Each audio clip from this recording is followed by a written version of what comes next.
সকাল থেকে দাঁড়িয়ে দাঁড়িয়ে আমার এই ফুল গাছগুলোকে দেখছি, কারণ আজকে হচ্ছে 22 তারিখ। আর এই 22 তারিখ আজ আমরা যাব কুম্ভ মেলা। আজকে আমাদের গাড়ি ঠিক হয়েছে, আজ থেকে আমরা রওনা দেবো। নমস্কার সবাইকে, আর্মি সুখ দীপাকদের সবাইকে স্বাগত।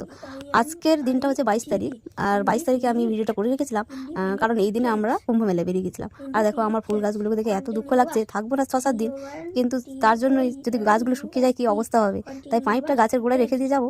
আর কলটা একটু বলবো পাড়ার ওই পাশের কাকিমাদের যে একটু ফুলে জল দিয়ে দিতে। এত সুন্দর ফুলগুলো হয়েছে আর এত সুন্দর সবজি হয়েছে, এই যে বেগুন টেগুন হয়েছে আর টমেটো বেগুন সব হয়েছে, কিন্তু কি জানি কত থাকবে, হনুমানে তো সব খেয়েই ফেলবে। আর বিশেষ করে আমার এই ফুল গাছগুলোকে দেখলে আমার খুব কষ্ট হচ্ছে। এত সুন্দর ফুল দিয়েছে এই গাছগুলো, দেখেই পুরো একদম মনমুগ্ধ হয়ে যায়। সকালবেলা একদম বাড়ির সামনেই তাকালে ফুল গাছ, কি সুন্দরটাই লাগে। আর ফুলগুলো হয়েছেও ভারী সুন্দর। সকাল সকাল ফুলগুলোকে দেখলে একদম মন ভরে যায় পুরো। ফুলগুলোকে তুলি না জানো, তুলে যে একটা নন্দুকে দেবো, তাও ওই গাছে আর হাত যায় না ফুল তুলতে, কিন্তু নন্দুকে তো দিতে হবে, তাই দুদিনে একটা করে তুলে নন্দুকে দিই। আর বাদ বাকি ওই চেরি গাঁদা, তারপর কসমস এগুলো আছে, গাঁদা ফুল তো আছে, সেগুলোই প্রতিনিয়ত দেওয়া হয়। আর টমেটোগুলো হয়েছে একদম ঝাঁকে ঝাঁকে পুরো, কিন্তু এটার বোধহয় আর হনুমানে রাখবে না। গাছ ভর্তি টমেটো, এসে দেখবো গাছ ফাঁকা হয়ে গেছে পুরো। তবে এবার বেরিয়ে পড়তে হবে, আর এখানে সময় নষ্ট করলে চলবে না। আমরা যাচ্ছি প্রয়াগরাজে, আর প্রয়াগরাজে যাওয়ার জন্য এই যে এই ভদ্রলোককে চিনতে পারছো তো ভাই? ভদ্রলোক প্রয়াগরাজে যাবে বলে তিলক কাটিয়েছে, মালা করেছে, আর এই যে মালা জপ করছে। কি বলছো, মালা জপ?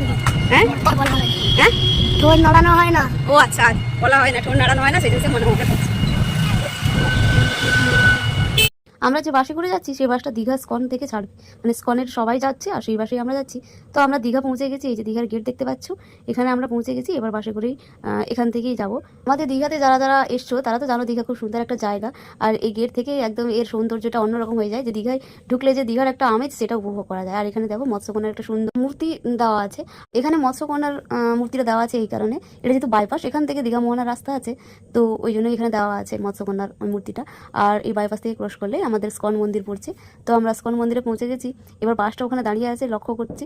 আর এবার বাসে ওঠার পালা, মানে বাসে উঠে যেতে হবে আর কি।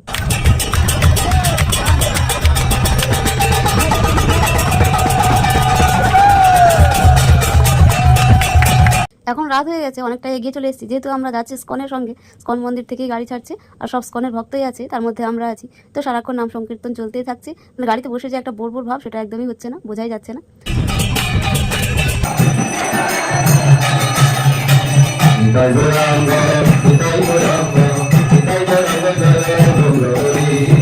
এখন আমরা আসানসোলে পৌঁছে গেছি। আসানসোলে এখন প্রায় রাত 4টে বাজে। 3টের সময় এখানে গাড়ি নামিয়েছে। এখানেই আমাদের রাত্রে ডিনার করার কথা ছিল, কিন্তু গাড়ি জ্যামে ছিল, তো রাত্রে পৌঁছাতে পারিনি। 3টের সময় পৌঁছেছি। আর 3টের সময় পৌঁছে এখানে, যেহেতু আগেই বলেছিলাম স্কনদের সঙ্গে আসছি, তো স্কনদের নিয়ম সবই আমাদের পালন করতে হচ্ছে এখন। তো এখানে নেমে স্নান টান করে একদম চলে এসেছি আমরা এখানে স্কনের মন্দিরে। তো এখানে নাম সংকীর্তন হচ্ছে, নাম সংকীর্তন পরেই আমরা খাওয়া দাওয়া করে এখান থেকে রওনা দিব। স্কনদের সঙ্গে এই প্রথম আমার বাইরে কোথাও বেরোনো, যেটার অভিজ্ঞতা ছিল অসাধারণ, সেটা বলে বোঝানো যাবে না। এই জগৎটা একেবারেই আলাদা। হরিনাম শুনলে মনে কোনো অশান্তি থাকে না, টেনশন থাকে না, সবসময় ফ্রি থাকা যায়। আর এখানে সুন্দর একটা স্ট্যাচু তৈরি করা আছে মহারাজ প্রভুপাদের, যেটা তো আমি প্রথমে দেখে বুঝতেই পারিনি যে এটা স্ট্যাচু। সেই ভোর 5টা থেকে রওনা দিয়েছি, আর এখন পৌঁছে গেছি বিহারের হাইওয়েতে। এখানে দাঁড়িয়ে আছি। বাসে তো একটা না যাওয়া সম্ভব হবে না, পাটা ব্যথা হয়ে যাবে, যন্ত্রণা শুরু হয়ে যাবে। তো মাঝে মাঝে 2 ঘন্টা যাচ্ছে বাস, আর মাঝখানে দাঁড় করা আছে, যাতে সবাই একটু হাঁটাচলা করে 10 মিনিট, তারপর আবার গাড়িতে ওঠে। আসলে মাঝে মাঝে যখন গাড়ি জ্যামে পড়ে যাচ্ছে তখনই অসুবিধা হচ্ছে, আর তখনই হরিনাম সংকীর্তন করছে ভক্তরা সব নিচে নেমে। এখনো 3 ঘন্টা বাকি আমাদের প্রয়াগরাজে পৌঁছাতে। লম্বা একটা জ্যাম, মানে প্রায় 8 ঘন্টা হয়ে গেলো জ্যামটা।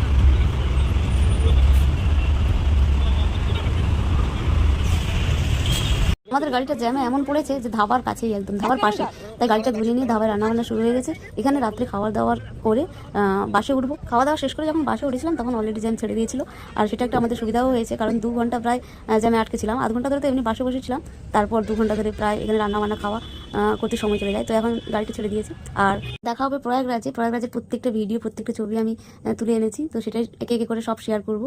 এখন বাই।